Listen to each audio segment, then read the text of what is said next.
সরকার স্বাস্থ্য খাতকে সর্বাধিক গুরুত্ব দিচ্ছে। আমরা ৬ মাস হলো দায়িত্ব গ্রহণের পর থেকেই প্রতিনিয়ত চেষ্টা করছি যে স্বাস্থ্য ব্যবস্থায় একটা যে পরিবর্তন আসা দরকার, যেন সাধারণ মানুষের দোরগোড়ায় স্বাস্থ্যসেবাটা পৌঁছে যায়। এবং সেই অঙ্গীকার থেকেই আমাদের বাজেটে বাংলাদেশের ইতিহাসের সর্বোচ্চ পরিমাণ স্বাস্থ্য খাতে এবছর বাজেট ঘোষণা করা হয়েছে। আমরা চাই যে সেই বাজেটটাকে যেন যথাযথভাবে ব্যবহার করা হয়, যাতে স্বাস্থ্য ব্যবস্থাটা প্রত্যেকটি উপজেলায় মানুষের কাছে, প্রান্তিক মানুষের কাছে পৌঁছে যায়। সেই অংশ হিসেবেই আমাদের যে পরিকল্পনা নেওয়া হয়েছে, মাননীয় প্রধানমন্ত্রী জনাব তারেক রহমান তিনি ইতিমধ্যেই ঘোষণা দিয়েছেন। প্রথমে আমাদের চিন্তাভাবনা ছিল যে 50 শয্যা বা 30 শয্যার যে উপজেলা স্বাস্থ্য কমপ্লেক্স সেগুলোতে 101-এ উন্নীত করা।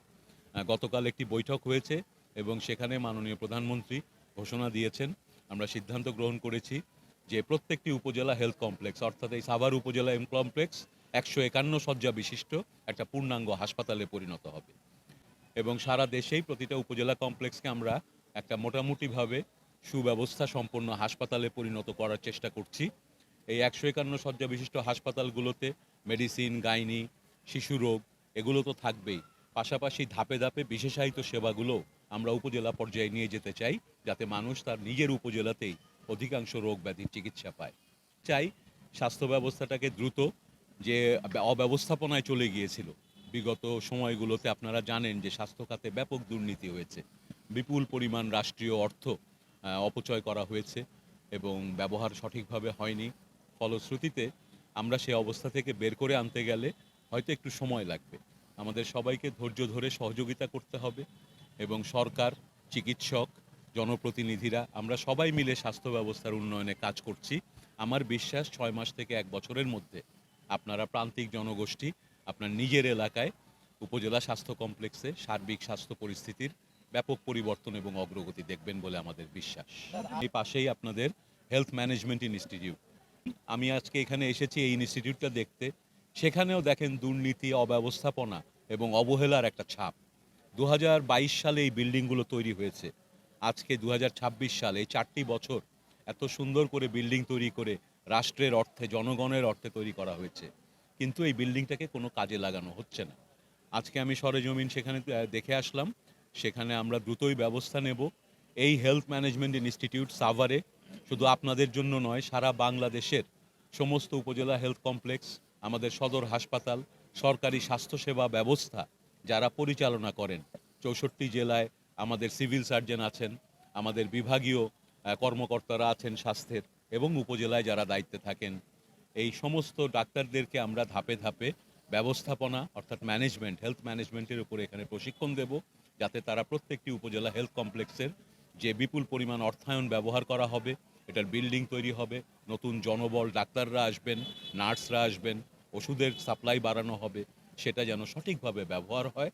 দুর্নীতি ছাড়া সুব্যবস্থাপনার মাধ্যমে সুশাসন নিশ্চিত করে সুস্বাস্থ্যের বাংলাদেশ গড়ে তোলার প্রত্যয় নিয়ে কাজ করছি। জেনে খুশি হবেন, ডেঙ্গু তো আমাদের এখানে বিগত বছরগুলো কয়েক বছর ধরেই প্রতি বছরই হচ্ছে, এবছরও হচ্ছে।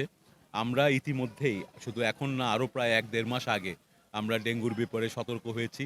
আমরা মন্ত্রণালয়ে বিভিন্ন স্টেক হোল্ডারদের নিয়ে বৈঠক করেছি, করার পাশাপাশি স্থানীয় সরকার মন্ত্রণালয়ের মাধ্যমে যে সিটি কর্পোরেশন, পৌরসভাগুলো আছে, তাদের সঙ্গে আমরা কথা বলেছি। এর কারণটা হচ্ছে যে ডেঙ্গু প্রতিরোধ করতে হলে আমাদের সবচেয়ে বড় যেটা দরকার, জনগণের এবং স্থানীয় প্রশাসনের সহযোগিতা। কারণ ডেঙ্গু প্রতিরোধ কোনো ওষুধ দিয়ে সম্ভব না। এটা প্রতিরোধ করতে গেলে আমাদের চারপাশে ময়লা আবর্জনাগুলো পরিষ্কার করা দরকার। মশা যেখানে গড়ে ওঠে, সেই মশা গড়ে ওঠার বিরুদ্ধে আমাদের কাজ করা দরকার। সেই কাজগুলো আমরা ইতিমধ্যে শুরু করেছি।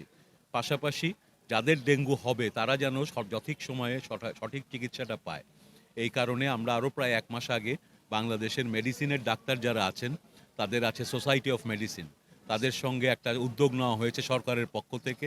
প্রত্যেক হাসপাতালের ডাক্তারদেরকে ডেঙ্গু ম্যানেজমেন্টের ব্যাপারে রিফ্রেশার ট্রেনিং দেওয়া হচ্ছে। আপনি জানবেন যে গত বছরগুলোর তুলনায় এখনও পর্যন্ত আমাদের এখানে ডেঙ্গু কিন্তু কম হচ্ছে, কিন্তু সামনে আরও বেশি হওয়ার সম্ভাবনা আছে, বছরের এই সময়গুলোতে বাড়ে। ফলে আমাদের সবাইকে সতর্ক থাকতে হবে। আর এই একটা অসুখ যেখানে আসলে নাগরিকরা যদি সচেতন না হয়, তাহলে এই রোগ প্রতিরোধ করা যাবে না। আর এই রোগ প্রতিরোধ না করতে পারলে আপনি যত হাসপাতাল বানান, আপনার ডেঙ্গুর সংখ্যা বাড়বে। ডেঙ্গুর সংখ্যা যত বাড়বে, তাদের মধ্যে মৃত্যুর সংখ্যাও বাড়বে।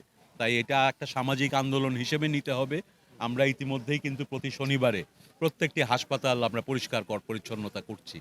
আমি অনুরোধ করব প্রত্যেকেই যদি আমরা নিজের বাসাবাড়ির চারপাশের জায়গাটা প্রতি শনিবারে অন্তত পরিষ্কার করি, তাহলে কিন্তু সার্বিক পরিস্থিতির উন্নয়ন হবে, আমাদের স্বাস্থ্যের উন্নতি হবে। ধন্যবাদ।